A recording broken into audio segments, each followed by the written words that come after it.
Hello, dear friends. I am Soham. Welcome you all in class 9 science. We are in chapter number 11, that is work and energy. In our previous lecture, we seen what is work, what is energy, what is formula for work done, SI unit of work done, various activity related to work, definition of energy, and we talk about different form of energy. For example, mechanical energy, chemical energy, solar energy, sound energy, kinetic energy, potential energy. These are the different forms of energy. From these different forms, we have first kinetic energy. In kinetic energy, we see two activities related to kinetic energy. I hope you remember the activity. In previous lecture, we discussed that object possesses energy due to its motion that we known as kinetic energy of that object.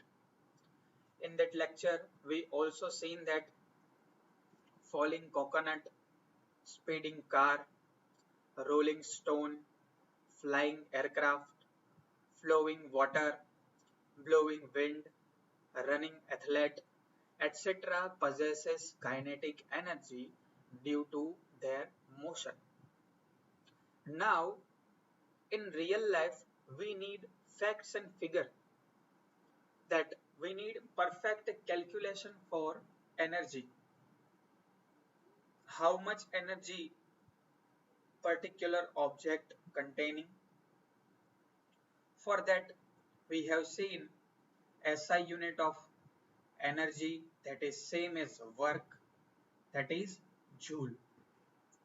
Now we are interested in calculating energy of particular object. So for calculation, we need equation for kinetic energy. So in this lecture, we will try to derive equation for kinetic energy. So for that equation, we need some basic things. So let's take one object with mass m and having a uniform velocity u. We have to remember here we have a uniform velocity small u. Now we apply external force capital F, and by this force this object displaced through distance small s.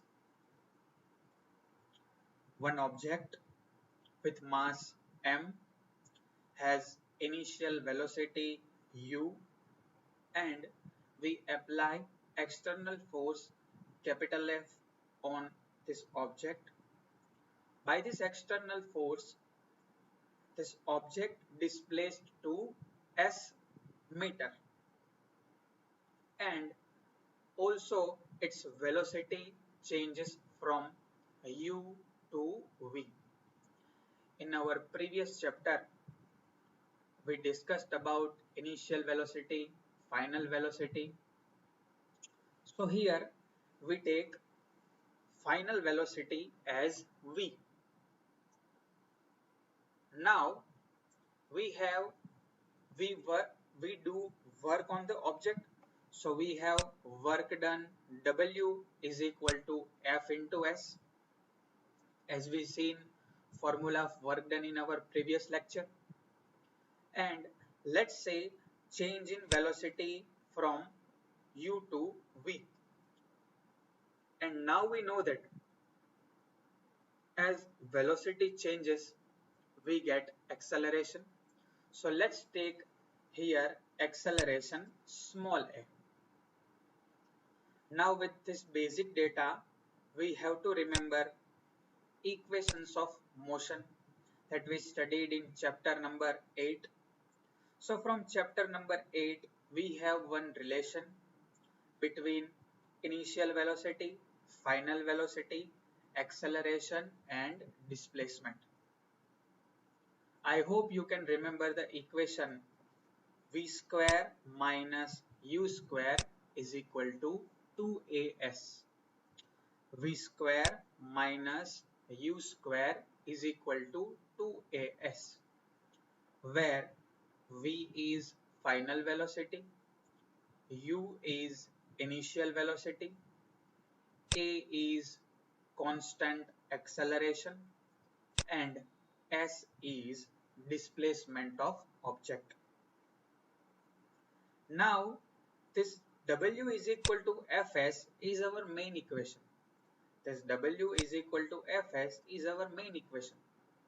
We need two values. We need two values, so value of f and value of s. So for that, we make subject s here from equation number 8.7. Here you can see this 2a is in multiply with s. So we can take this 2a to denominator. So I hope you can understand we have s is equal to v square minus u square divide 2a. And for time we gave this equation number 11.2 because we need this equation in our calculation. Now in chapter number 9 we see in second law of motion, and I hope you remember the relation for second law of motion, that is F is equal to ma, and we remember this equation as father is equal to mother. So from this equation we have value of F is equal to ma. So now we have both value of F and S. Value of S is equation number 11.2 and value of F is, we have F is equal to m. So let's put this both value in equation number W is equal to F into S. So we have W is equal to F. In place of F, now we will write ma. And in place of S, we have this equation 11.2. So in place of S, we will write v square minus u square divide 2a. So now we have equation, you can see here W is equal to m into a into bracket v square minus u square divide 2a. We can easily see here this a can be cut. So we will cut this a and we can take out this 2 that is in denominator. So now we have our equation, that is W is equal to half m in bracket v square minus u square. Now let's take some assumption that the object is starting from stationary position. Object is starting from stationary position, starting from rest position. So for rest position, now we know that we have value of u is equal to 0. So let's put u is equal to 0 in equation number 11.3. So now we have a relation W is equal to half mv square. And from this relation, it is clear that the work done is equal to change in kinetic energy of object. What is the work done? Work done is nothing but change in kinetic energy. What is change in kinetic energy? Change in kinetic energy is from starting of motion to end of motion. So we have W is equal to half mv square is nothing but the kinetic energy of object. So we can write here kinetic energy possessed by an object mass m moving with uniform velocity v that starts from rest is equal to Ek is equal to half mv square. This relation is very important and also easy to remember. Ek, that is energy or kinetic energy. Here K in suffix denote for kinetic energy, E is for energy. So we have Ek is equal to half mv square. M is mass of object and v is velocity of object. So Ek is equal to half mv square, that is kinetic energy possessed by object of mass m with velocity u. So I hope now you clear with the kinetic energy, its SI unit, its physical significance and meaning, and now we are familiar with the equation of kinetic energy, that is Ek is equal to half mv square. We have to also remember this equation number 11.3, that is half mv square minus u square. That is the equation for change in kinetic energy. That is the equation for change in kinetic energy. So you can write there or you can mark it as delta Ek. You can remember from our previous chapter or previous lecture, sine delta. We have sine delta. Delta sign is like triangle.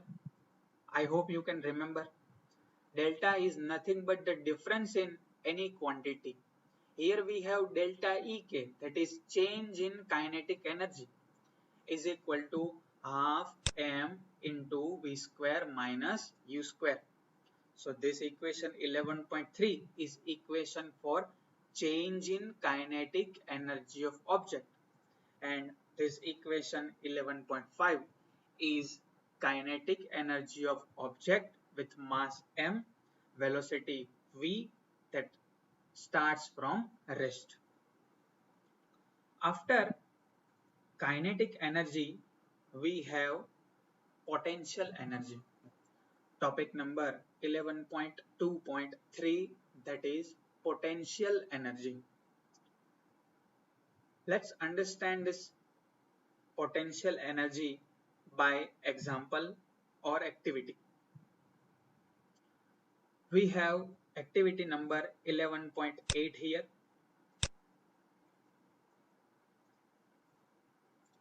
In this activity, take a rubber band, hold it at one end and pull from the other end and stretch the band. Let's say we have this rubber band. We hold this rubber band with two hands with different end. Now we stretch this rubber band. We stretch this rubber band and now we release this rubber band with one end. Now I release this rubber band. What will happen? This rubber band is now in original shape, that is initially it has shape of like this. What will happen? We hold it, stretch it and release it. After releasing it, it is now in its original shape, or we can say it regain its shape. We can say it's regain its shape. This is the initial shape and size of rubber. Now this is we call change in shape and size of rubber. Change in shape and size of rubber. And when I release it, what will happen? Now this is in original position or say shape. The band will tend to regain its original length obviously the band had acquired energy in its stretched position. How can this band acquire its original position? Because at stretched position it has some energy. Where this energy came from? This energy came from my hand because I apply force on this rubber band. Now force of my hand, as we seen in our earlier lecture, that work done on object. So here I am doing work on this rubber band. So my energy is losing and this rubber band is gaining energy. So now as I stretch this rubber and hold it for some time, now this rubber band possesses energy. This energy was given by me, and now in this stretching position it has stored energy in this rubber band. The rubber band has stored this energy in itself, and as I release this energy released, and due to this energy it can have its original shape.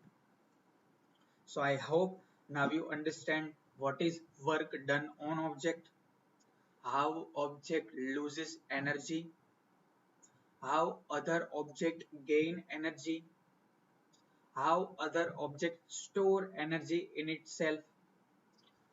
So that is activity number 11.8. Similar kind of activity we have 11.9. Take a slinky as shown below. Ask a friend to hold one of its end. You hold the other end and move away from your friend. Now you release the slinky. What is slinky? Here we have one figure of slinky. I hope you seen this kind of toy. This is a spring like toy. We can play this with, with this toy. It has plastic body or sometime it has metal body. So this is slinky. In mechanics, we can compare this slinky with spring. Spring has many types, but we have particularly spiral spring. We have particularly spiral spring. We have this photo of spiral spring. This is the spiral spring. This is like, you can compare it with slinky. This is spiral spring. So we have this spiral spring with us. Now you release the slinky. What will happen? The slinky or the spring kind of structure will regain its shape. When we stretch it, what will happen? We have figure here. So as you can see here, we have a spring like structure that is same as slinky. What will happen? You can see in figure, if we stretch it, it will in like this. It has like this position, and when we release from one end, it will shrink, or we can say it will take its original shape. So we have this activity. What happened? What happened when we release? When we release this slinky, it will gain its original shape. How did the slinky acquired energy when it stretched? When we stretch the slinky, we apply force on slinky. By this force, it gains energy, and when we release the slinky, the energy we gave to slinky at the time of stretching it, it will store it. It will store it, and at the time of releasing, it releases the energy. Would the slinky acquired energy when it is compressed? What will happen? Would Would the slinky acquire energy when it is compressed? Yes, of course. The slinky is by default as compressed position, but we have some kind of spring that acquire energy when it compress. You can see in spring in our ball pen. When we press the button on the ball pen, point will come out, and when we press another time button of ball pen, the point will go inside. That kind of spring gains energy when it compresses. So spring get energy by compression or by stretching, that is depending on design of spring. So I hope you can get this point. Now we have activity 11.10 to understand this kinetic energy and potential energy better.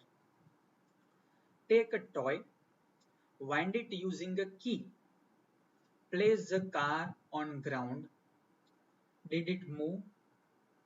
We see in the toy with the key, we wind that key and place the car on ground. What will happen? Car will move. From where did it acquire energy? I hope you see in the spring. That is also spring. The spring in the car.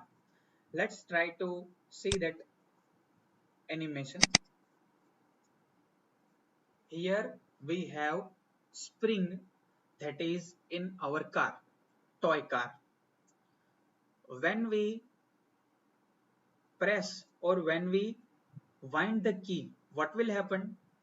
See, at this time it is compressing or getting smaller. So when we wind the key, this spring gets smaller.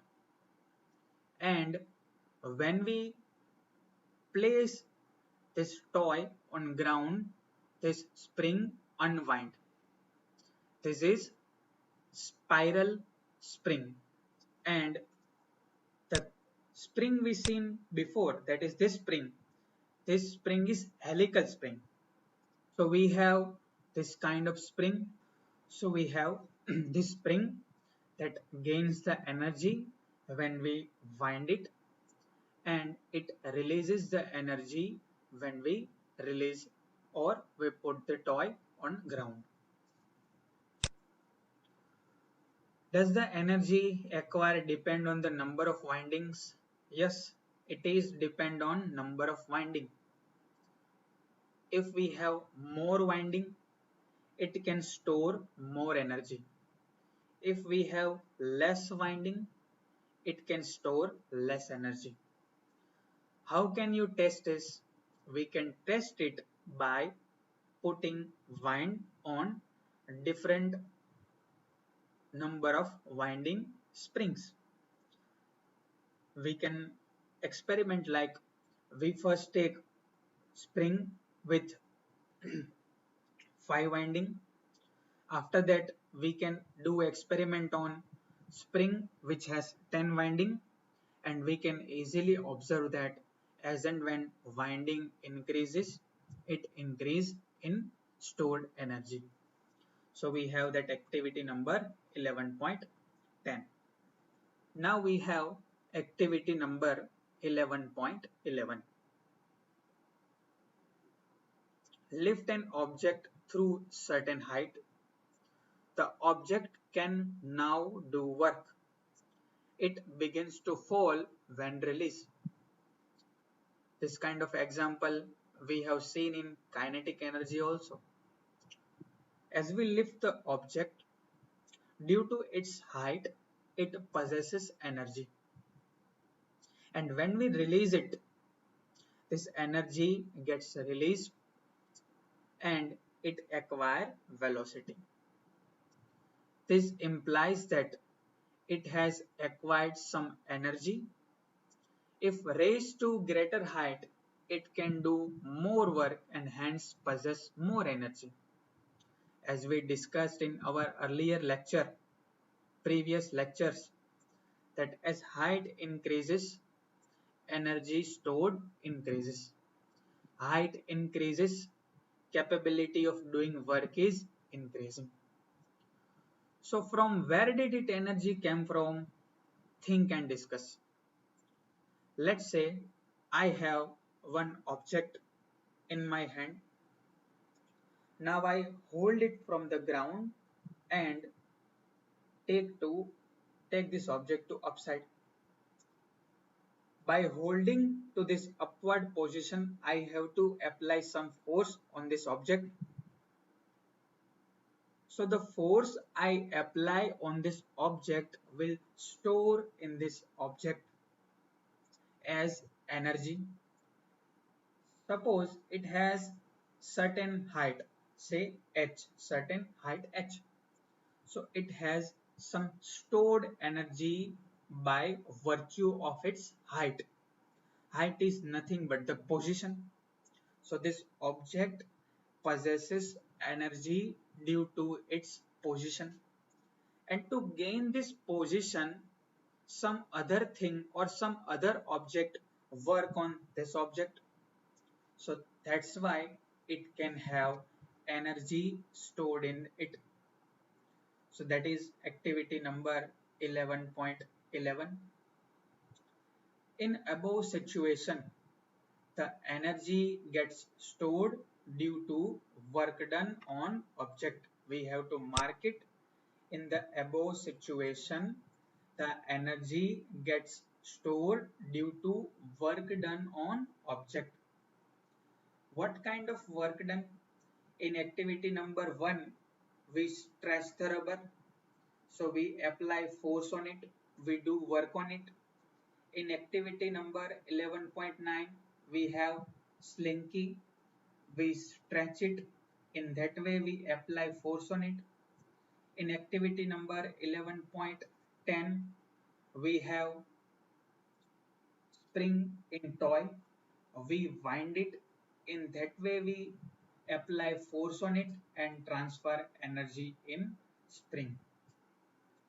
The energy transferred to object is stored as a potential energy if it is not used to cause a change in velocity or speed of the object. Important point. If we apply force, transfer energy to the object, it can change its position, its velocity, but all this kind of thing will not happen. Then what happened to the energy we transferred to the object? That energy will store in object and it will release at some point of time. Again, the energy transferred to an object is stored as potential energy if it is not used to cause a change in velocity or speed of object. I hope you can get the point. You transfer the energy when you stretch a rubber band.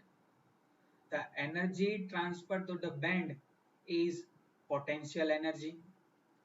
You do work while winding the key of a toy car. That energy transferred to the spring inside it is stored as potential energy. And the potential energy possessed by the object is useful to do work. So I hope you can get the point which we discuss in this lecture. Let's summarize the lecture quickly. In this lecture, we derive formula for kinetic energy. After that, we have seen potential energy. After that, we discuss few activity related to potential energy. I hope you can get this point and revise previous lecture also. Thank you.